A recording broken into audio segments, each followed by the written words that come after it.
What is going on, guys? The Inside the Blue Podcast, episode 99. 99 episodes on this podcast. Number 99, breaking down the New York Giants and what I just think of this offseason thus far, the Xavier McKinney rumors, the Saquon Barkley rumors, the NFL Combine, all of that good stuff from the New York Giants. Of course, we all know how big of an offseason this is for the New York Giants. This team did not do good this year. They failed expectations after making the playoffs in their first season under Brian Daboll. This year, a bit of a train wreck, I'd say. Team could not get it done this year with Brian Daboll and the rest of the coaching staff. Mike Kafka was okay, in my opinion. I thought there were some games where it was just horrific play calling, and then there were some that were okay, but overall not a great year offensively. And of course, Wink Martindale is now no longer the defensive coordinator. He moves on to head to the University of Michigan. He's taken his ways to college football. No other NFL team wanted to snag him, so he goes up to the Michigan Wolverines. So good luck to Wink Martindale, but he's gone. He's gone. We all know the situation with him and Brian Daboll. It was kind of a weird relationship. First year, things were bright. They had a really solid relationship. And then second year, things kind of got off the rails. And Wink Martindale starts mouthing off to Brian Daboll in a meeting and leaves the facility on a bad note. But I think Brian Daboll's a really solid coach. I think we finally get to witness a solid coach for the New York Giants. The Joe Judge experiment didn't work. The Ben McAdoo situation, the Pat Shurmur, all of those poor coaches just could not get the job done.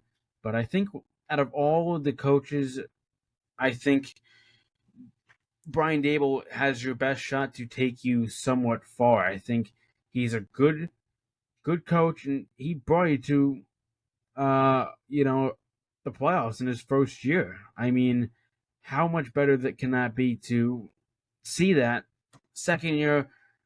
Think the season ended week one. I feel like, for I guess this year, the season ended week one with the 40-0 loss, and we kind of broke down the season in the previous pod. But I think with this Giants football team, the main thing is getting Xavier McKinney back.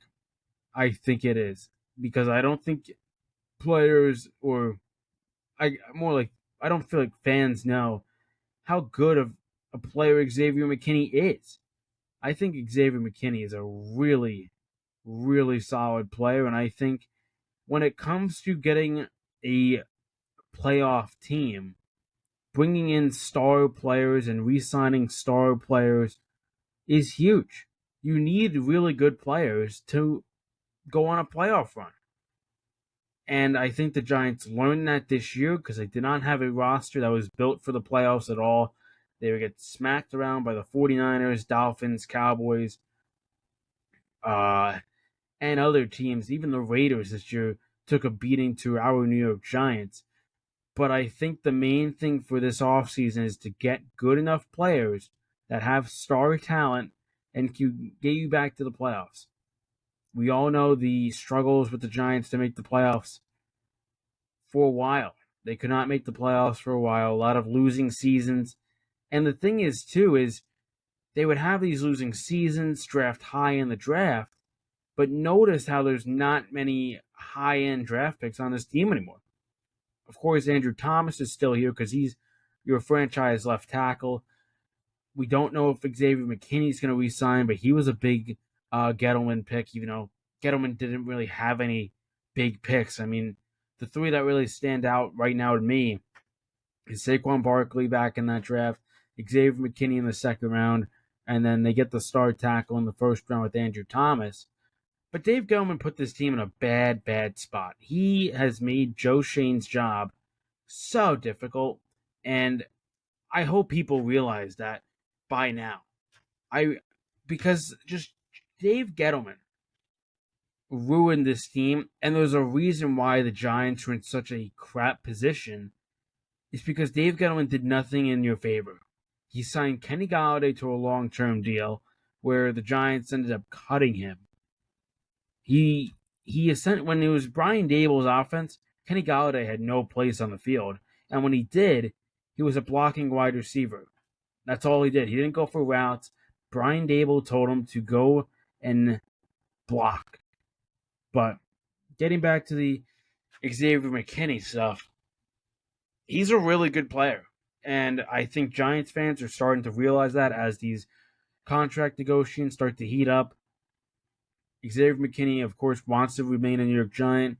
He doesn't want to go anywhere else. And I think a lot of players are like that because the Giants' culture has changed. The Joe Judge era is over. Brian Dable has created something, and I think a lot of players want to play under Brian Dable. I heard a lot of good conversations with the combine and the prospects, which is amazing that they all want to become New York Giants. Obviously, they cannot, but it's fun when you have a coach that everybody believes in and the locker room isn't split up and there aren't all this controversy. Because as bad as the Giants season was last year, they would still compete, and that's the big thing that I take away from this season. Is I know there's not many moral victories and all of that stuff because there was no victories, right? You won 6 games and you had a bad season, but I think just the big thing to take away from the season is that they competed and they competed to the final whistle. Now, do they win all the games? No, but they're at a position where they need to get better this offseason, and they cannot wait any longer. They waited way too long back in the Gettleman era, and that's the reason why they were so behind in the NFL in terms of talent, because they did not draft well. They have not drafted well at all, and that's why they're so behind. That is why they are so bad at beating good teams. That's why Dallas owns them. That's why Philly owns them. The only team that you can compete with in that division is the Washington Commanders because they have no talent. They traded it all away. Chase Young, gone. Montez Sweat, gone. Their quarterback was Sam Howell, who might get replaced by another UNC QB of Drake May. They have a new coaching staff. They have all this new stuff coming to Washington, hoping to change the culture over there. They just brought in a bunch of Dallas assistants. They just brought in Dan Quinn as their new head coach. Like, I'm not scared of the Commanders one bit. And if any Giant fan is, you have to look yourself in the mirror because I don't think the Commanders are going to be good this year either. I don't care how much money they have to spend. You could spend all the money in the world in free agency, but that doesn't mean that you're just going to be all of a sudden good. And that's with any sport. I know that we have a salary cap lead in the NFL and not like baseball where you could just go on a spending spree, but I just speaking about money, I know everybody wants to hear, wow, what are we going to give to David McKinney? Are we going to re-sign him or are we going to let him walk? The Giants know this, that they have to get McKinney back. They know this already. They have 30-something million dollars in cap space. They can always create more. We don't know what the future is with Darren Waller if he's going to retire. But if I'm the New York Giants, the main priority is getting Xavier McKinney over Saquon Barkley.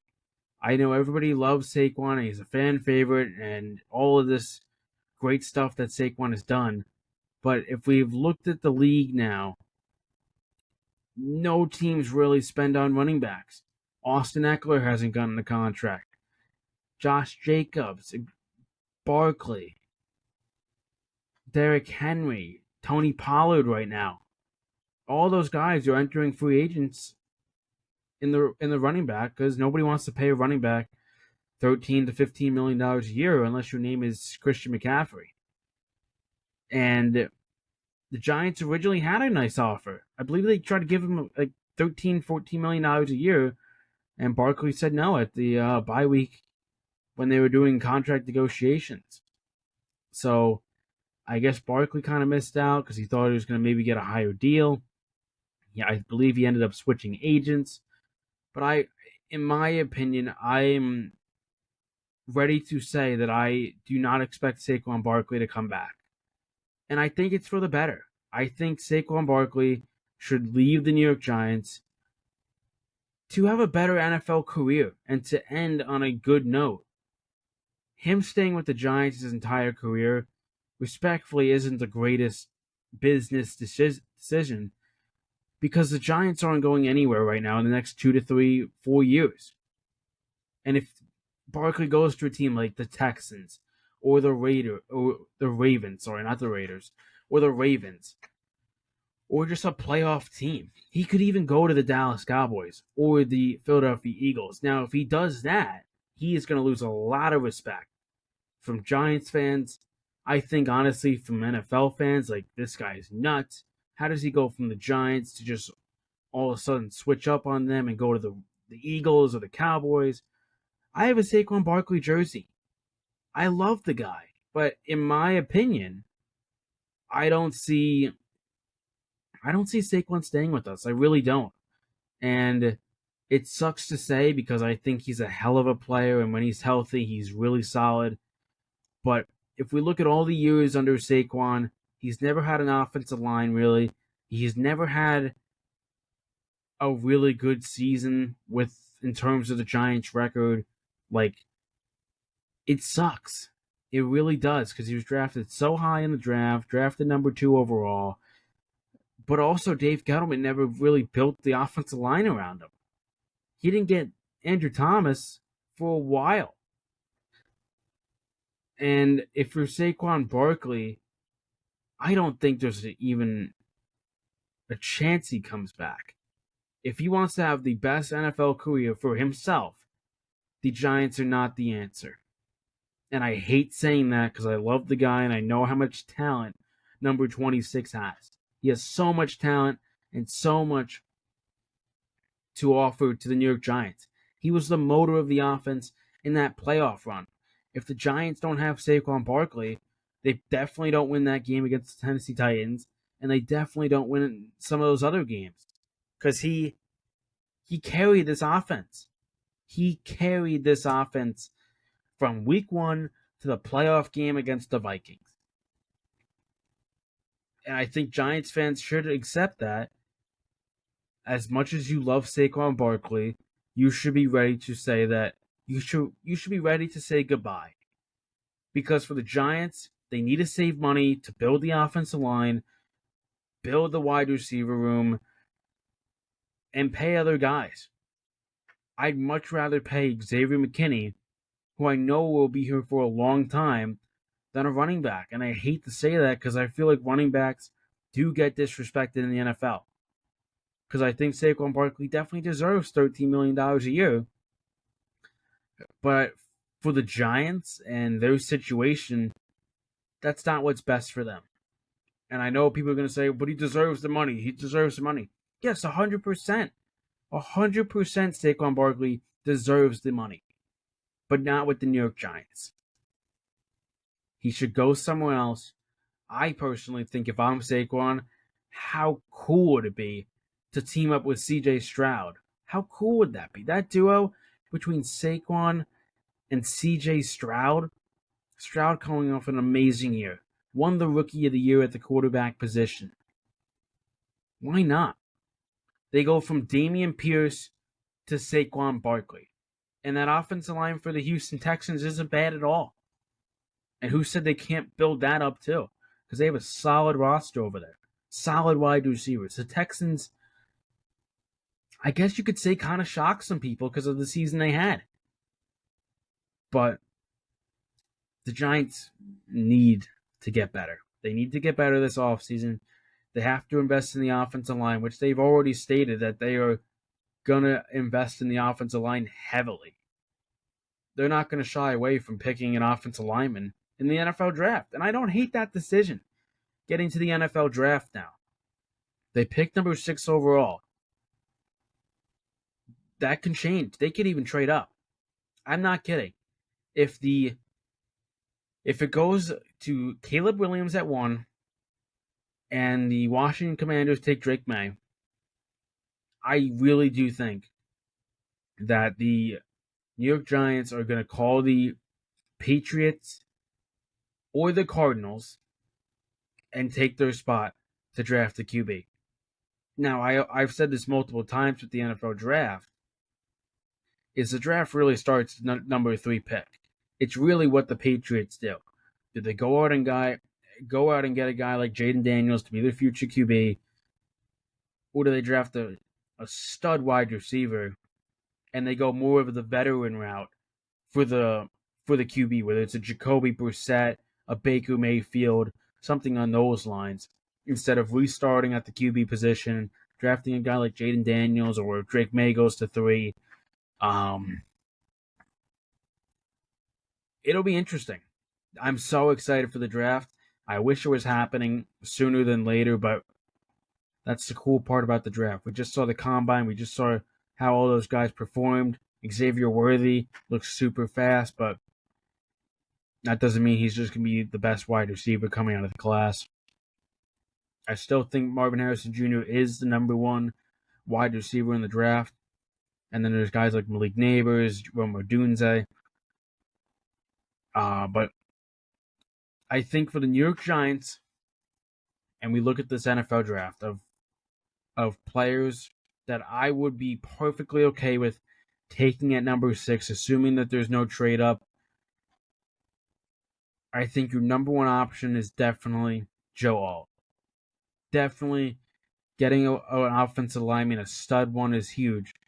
It's just I don't believe he's played the right side in his career, and I don't think Andrew Thomas has either.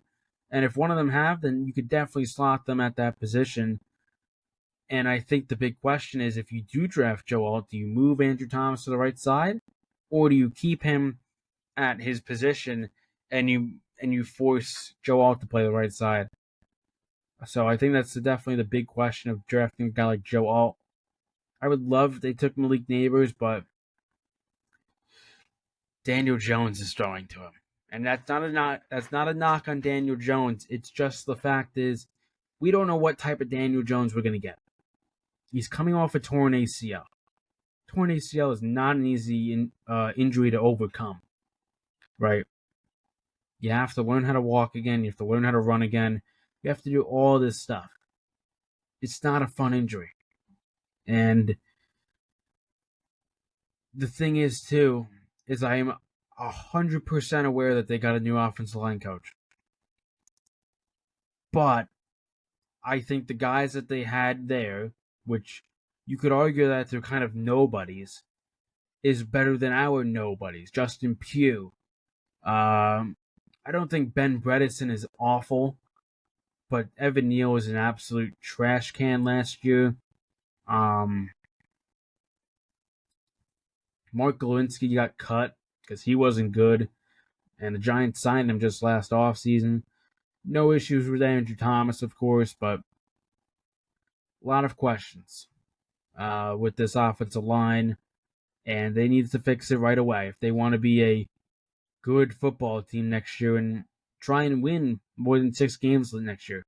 And that's the problem that I have with this team is I don't know if I see this team winning more than maybe 8 games with Daniel Jones. You know, I really think he is suffering from a bad head injury, and that's why he played so bad.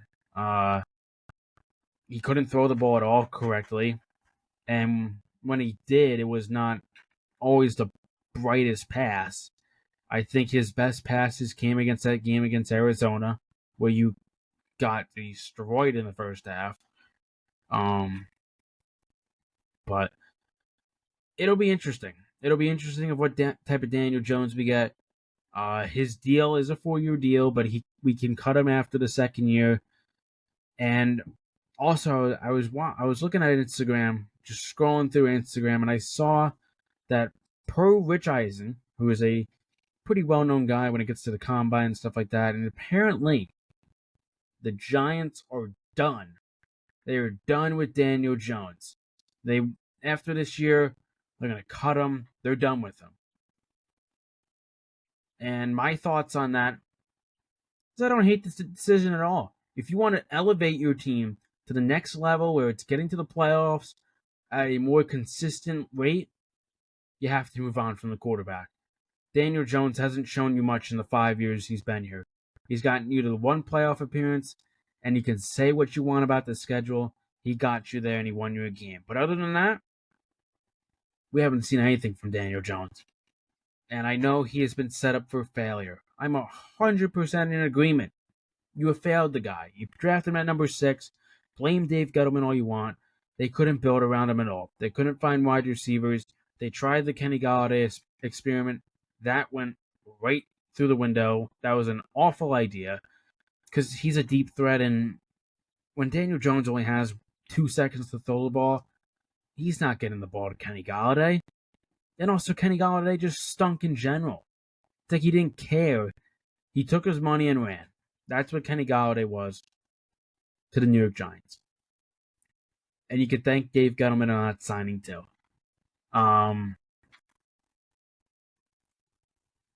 guess getting back to Daniel Jones is if Daniel Jones is not the answer, which we kind of can tell already, who is going to be the next QB? Is it going to be a Jaden Daniels? Is it going to be a Drake May? Or is it going to be a veteran, more like a veteran guy? Now, don't give me Russell Wilson because I don't think he's going to come here. I don't believe Russell Wilson's the answer. I don't think Baker Mayfield's the answer. I don't think Jacoby Brissett's the answer. I don't think any of those guys. I want to get a young, talented quarterback that I can believe in. And a guy that I don't have to worry about at all. I think that's the main issue I have with the Daniel Jones, the Daniel Jones experiment. Is they don't have any belief in this guy. I know Joe Shane went on that press conference and said all these good things about Daniel Jones. We like him at QB. He's going to be the starter at week 1. That's his job. His job isn't to rip on Daniel Jones. He's not going to go out and say, yeah, this guy sucks. This guy's never going to be the QB. We're trying to look at different options right now in free agency. And that's it. That's really what we think of Daniel. He's not going to say that. Are you guys nuts? Hell no, he's not going to say that about Daniel. I love Daniel. I think he's a great guy. I think he's a great locker room guy. But when it comes to throwing the football, it's not great. And it sucks to say that because he's a competitor and he does all this. And I'm not trying to glaze Daniel Jones and say, oh, he's going to be good. He's going to be good. I mean, I'm not saying that. I don't know what's going to happen next year. For all we know, he could prove us all wrong and we won't have to worry about anything. Do I think that's going to happen? Probably not. I'm going to be totally honest. Probably not going to happen. Because I just don't think Daniel Jones has the tools. And that also does, have a problem with how we built this team. I don't even know really how Dave Gettleman tried to build this team at all. And this has been pretty much a Dave Gettleman rant on why Daniel Jones isn't that good and couldn't really show his true potential. I do feel really bad for Daniel Jones. At least he's got money for the rest of his life, right? When Giants gave him $40 million a year. But it's just a tough look, man. It's tough to go into every offseason and say the same things and expect a different result. But I do believe in this staff. I think out of the previous staffs and the previous coaching and front office, I think Joe Shane has all the tools to have a really solid draft and really solid free agency. I mean, I know JMS had a pretty below average season at center, but I think the Kayvon Thibodeau pick has hit. Obviously, Evan Neal is probably a bust by now. I think we can all agree on that. Jalen Hyatt, we really don't know what he can be. Because, once again, he hasn't had a QB that can really get him the ball. And kind of all the routes he was running last year were just deep routes, and you couldn't really hit him. So, I think if Daniel Jones can get more time in the pocket and just have more time to throw, try and look at our wide receivers, because I feel like he has missed guys open. Darius Slayton has been open. Jalen Hyatt has been open. Wanda Robinson has been open. It's just Daniel Jones has not been able to see those guys, which sucks. But move on from Daniel Jones, I think. Draft a QB. It could even be Bo Nixon on day 2. I'm not opposed to that at all. Because I just feel like this team needs a reset. Reset at the QB position and go from there. I think if they can do that, I have all confidence in the world that this team can take a step forward and really be one of the better teams in the NFC. Right? We saw the Lions, they drafted well, and look at them now. Aiden Hutchinson's a stud. Um, who's their other guy? Sam Laporta. That's a stud tight end right there. I'm not saying the Giants are just going to draft a tight end and draft another edge rusher and just all of a sudden become the Detroit Lions. Lions have a good QB. Jared Goff, I think, gets a little bit too much hate. Jared Goff's a good QB. They have a very good offensive line. Really good wide receivers in Amon-Ra St. Brown. I think that defense can only get better. I think, for the Lions, I think if Dan Campbell could just fix his errors and not be too aggressive. You could be aggressive all you want, but there's just some things that just confuse me. We're not taking the points against Dallas and going for it on fourth down too much. But I still think Dan Campbell has really fixed the Detroit Lions, and I'm really proud of what the Lions have brought. I think they have a good chance of going back to the NFC Conference Championship. I think they could have a really solid year again. There's a lot of good teams in the NFC. I think the Packers are starting to take a turn with Matt LaFleur and Jordan Love. Obviously, the Lions, the 49ers, of course. I still think the Eagles and Cowboys are still solid teams, despite their problems in the postseason. But I think to wrap this podcast up, let's get competitive with these teams. Let's draft well. Let's have a good offseason. That's all I got to really say for this team. I have all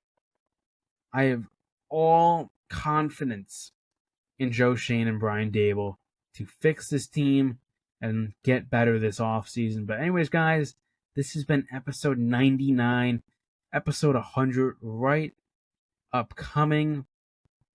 And that's going to do it for this podcast. Of course, hit that subscribe button. Road to 100 subscribers. Going to start putting out some more content for you guys. I love doing it, and I love you guys as well. But anyways, that has been a Giants pod breaking down the offseason and what I think we should do, and also the problems with this team. But that's going to do it for this pod, and I'll see you guys in episode 100. Peace.